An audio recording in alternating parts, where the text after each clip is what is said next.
جینی ہمیشہ اپنی دادی کے گھر کے پیچھے موجود جنگل سے محبت کرتی تھی۔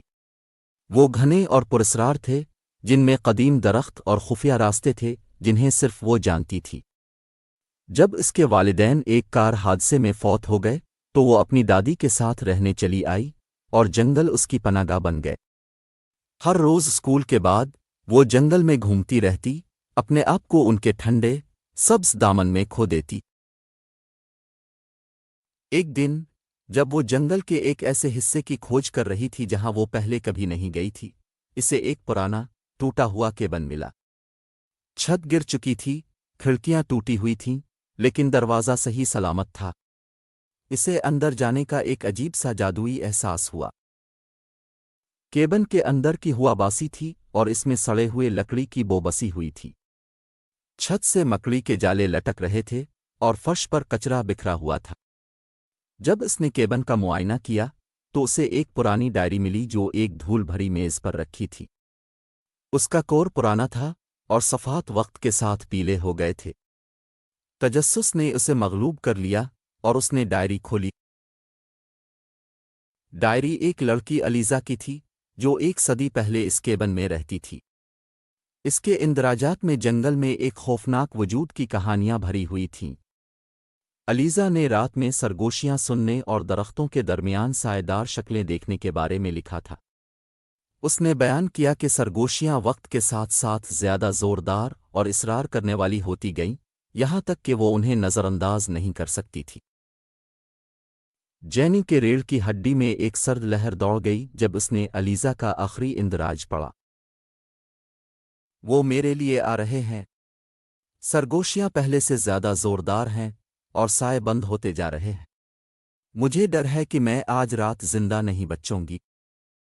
اچانک جینی نے اپنے پیچھے ایک آواز سنی۔ اس نے مڑ کر دیکھا تو دروازے میں ایک شخص کھڑا تھا۔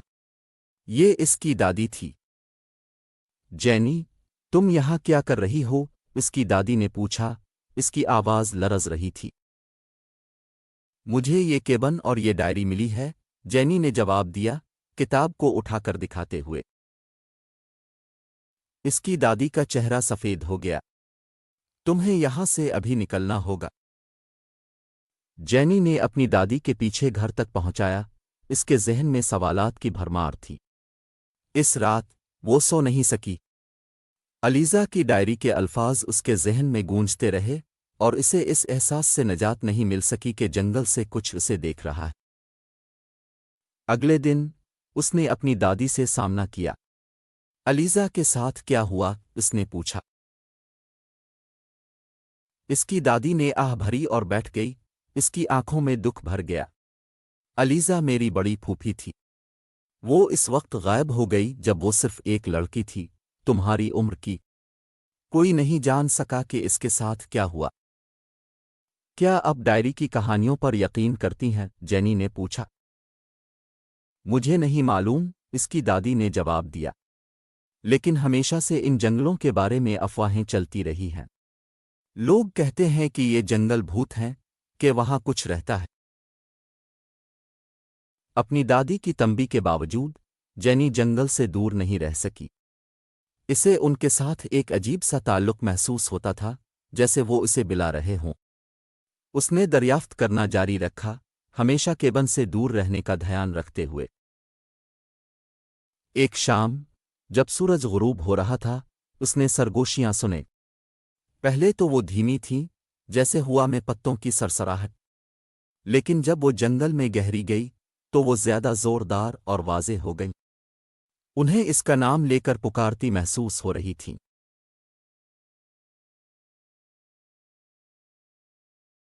جینی، جینی۔ اس کا دل تیزی سے دھڑکنے لگا، لیکن وہ سرگوشیوں کا پیچھا کرنے سے خود کو روک نہیں سکی۔ انہوں نے اسے ایک خالی جگہ کی طرف لے جایا جو اس نے پہلے کبھی نہیں دیکھی تھی۔ اس خالی جگہ کے وسط میں ایک بڑا قدیم درخت تھا جس کی شاخیں ٹیڑھی مڑی تھیں اور ایک کھوکھلا تنا تھا۔ سرگوشیاں درخت سے آتی محسوس ہو رہی تھیں۔ جینی اس کے قریب گئی، اس کا خوف ایک عجیب سا انتظار میں بدلتا گیا۔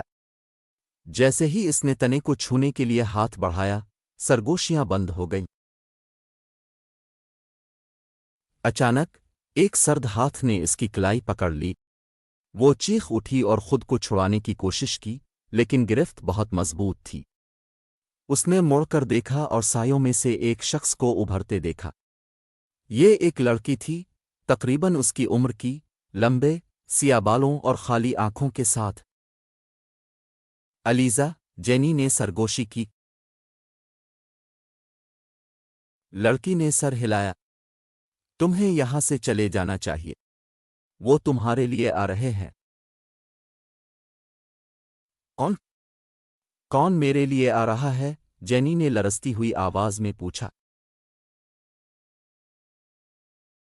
جنگل کی روحیں۔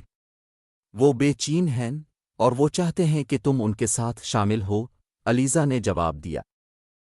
تم؟ جینی کا دماغ تیزی سے سوچنے لگا۔ میں انہیں کیسے روک سکتی ہوں؟ تم نہیں کر سکتی، الیزا نے کہا۔ لیکن تم بچ سکتی ہو۔ جنگل چھوڑ دو اور کبھی واپس نہ آؤ۔ جینی اپنی دادی کے گھر واپس دوڑ گئی، اس کا دل تیزی سے دھڑک رہا تھا۔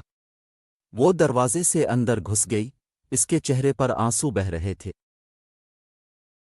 ہمیں یہاں سے نکلنا ہوگا، اس نے کہا، سانس پھولتے ہوئے۔ ہمیں یہاں سے جانا ہوگا۔ اس کی دادی نے اسے دیکھا، اس کی آنکھوں میں خوف تھا۔ کیا ہوا؟ الیزا، جینی نے جواب دیا۔ اس نے کہا کہ روحیں میرے لیے آ رہی ہیں۔ ہمیں جانا ہوگا۔ اس کی دادی نے ہچکچاہٹ نہیں کی۔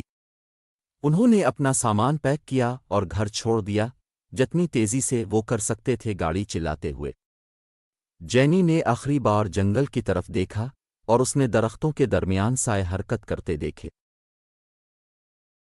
وہ ایک نئے شہر میں منتقل ہو گئے، بھوتوں والے جنگل سے دور۔ جینی نے اس تجربے کو پیچھے چھوڑنے کی کوشش کی، لیکن سرگوشیاں اس کے خوابوں میں اسے تنگ کرتی رہیں۔ وہ اکثر سوچتی کہ الیزا کے ساتھ کیا ہوا ہوگا اور کیا روحیں آخر کار سکون پا گئی ہوں گی۔ سال گزر گئے اور جینی بڑی ہو گئی، لیکن وہ خوف جو اس نے جنگل میں محسوس کیا تھا اسے کبھی نہیں بھولا۔ اس نے عہد کیا کہ کبھی واپس نہیں آئے گی، لیکن یادیں اس کے ذہن کے کنارے پر ایک تاریک سایہ بن کر رہ گئیں۔ ایک دن اسے ڈاک میں ایک خط ملا۔ یہ اس کی دادی کی طرف سے تھا، جو پرانے گھر واپس گئی تھی کچھ معاملات نمٹانے کے لیے۔ خط مختصر اور خوفناک تھا۔ سرگوشیاں دوبارہ شروع ہو گئی ہیں۔ محتاط رہو، جینی۔ وہ ابھی بھی دیکھ رہے ہیں۔ جینی کے ہاتھ خط پڑھتے ہوئے کانپنے لگے۔ اسے معلوم تھا کہ وہ سرگوشیوں والے جنگل کی خوفناک موجودگی سے کبھی بچ